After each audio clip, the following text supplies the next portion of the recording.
Have you ever walked into a room full of people, maybe even family, and felt invisible? You're there, but no one really sees you. Conversations go on without you.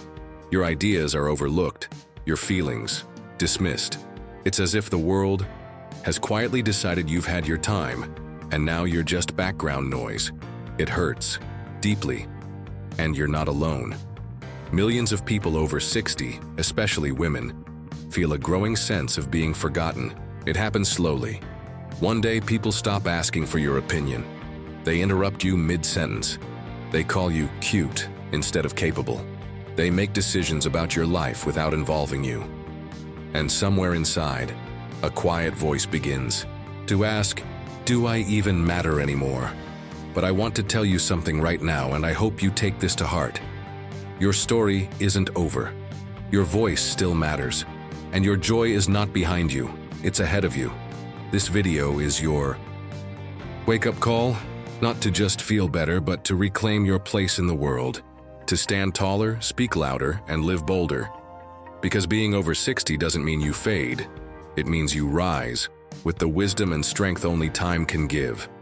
In this video, we'll go over 6 bold steps you can take to stop feeling invisible and start feeling powerful again. These aren't fluffy feel-good tips. They're real, actionable changes that can reignite your joy and help you command the respect you deserve. Let's start with the first step, arguably the hardest, but also the most powerful. Step 1. Stop apologizing for existing. You may not even realize how often you do it. You apologize when you speak up. You shrink yourself to make others comfortable. You say, sorry to bother you when you ask a question. Somewhere along the way, society taught you that aging means you should step aside, make room for younger voices, and keep quiet unless asked. But here's the truth. Your presence is not a burden. You don't have to apologize for growing older. You don't have to shrink so others can shine. Start by noticing how often you use words that minimize your voice. I might be wrong, but just my opinion. Don't mind me. These phrases chip away at your confidence. Instead, practice owning your space. Try saying, here's what I think. I'd like to add something. Let me share my experience with that. Your voice is a result of decades of lived experience. You've earned the right to be heard, without shrinking and certainly without apologizing. Step 2. Reconnect with what lights you up. It's easy to lose yourself in service to others. Raising kids, working jobs, taking care of aging parents. Somewhere along the way, many people stop asking themselves what they actually want out of life. So let me ask you, when was the last time you felt truly alive? Was it gardening in the early morning? Painting alone in your kitchen? Dancing to music from your youth? Speaking your mind in a community meeting? Teaching someone something you love? One of the fastest ways to reclaim your joy is to reconnect with your passions, those things that make you feel purposeful and alive. Not because someone else needs you to do them, but because they matter to you. And here's the good news. You're never too old to start again. Want to take a writing class? Do it. Want to join a walking group or learn guitar? There's no rule that says that joy has an expiration date. Reclaiming your voice means reclaiming your identity. You are not just a mother, a spouse, a neighbor.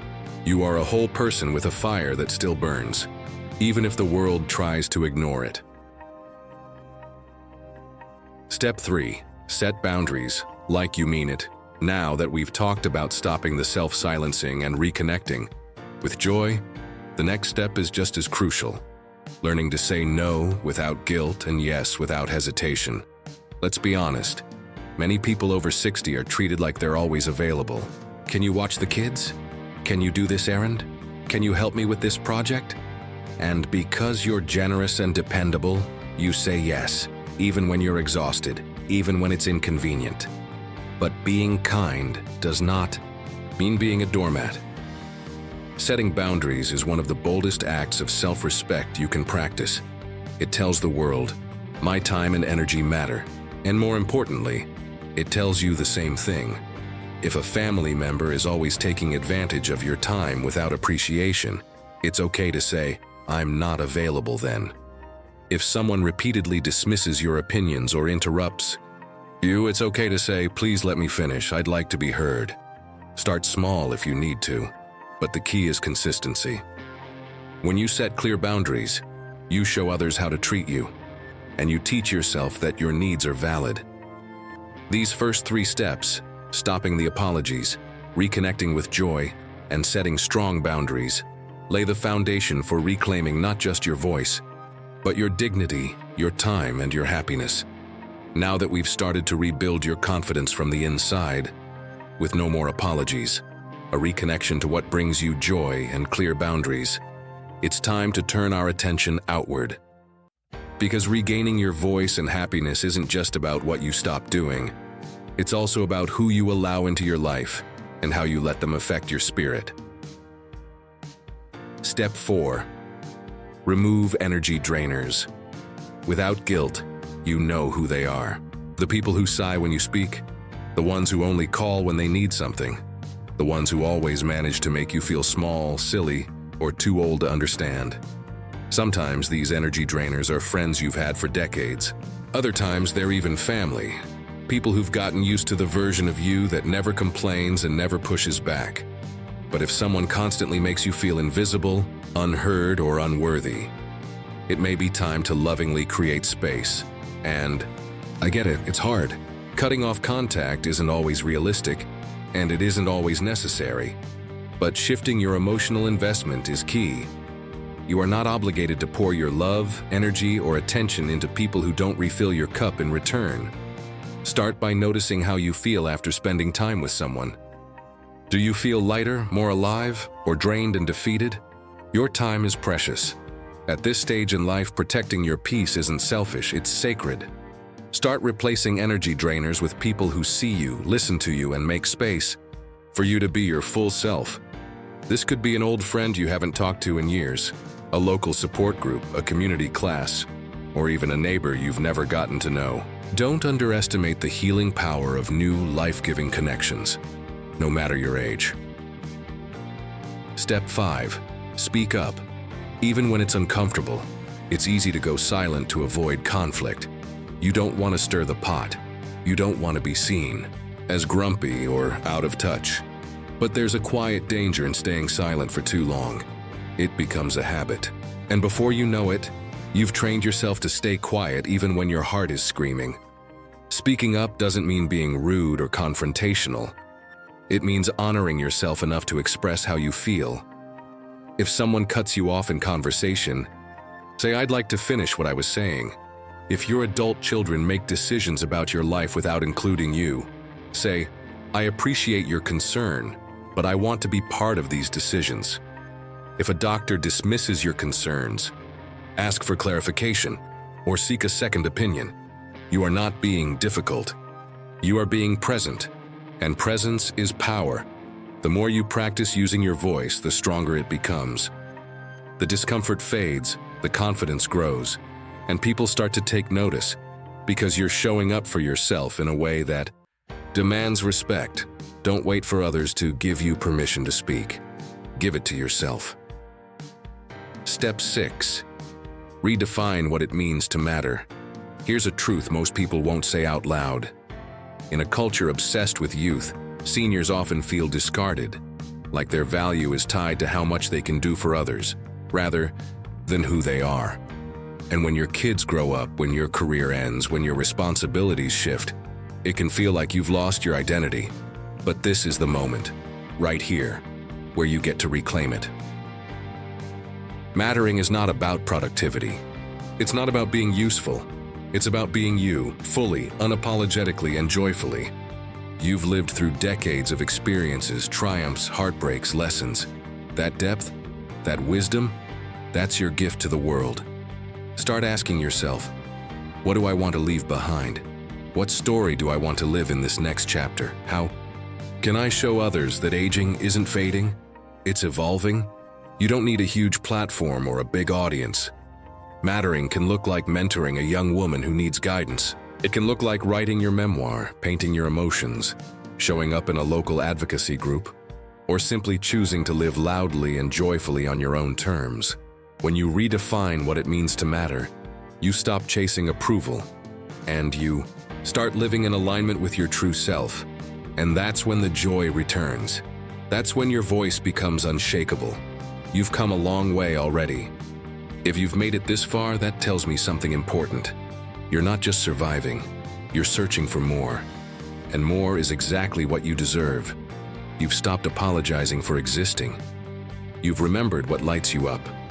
Inside, you've set boundaries, removed the people who drain your spirit, and started using your voice in ways that feel honest and strong. But now comes the part that pulls it all together. It's the boldest step of all, because it invites you to step fully into the next phase of your life with pride, purpose, and unshakable joy. Let's talk about reclaiming ownership of your story.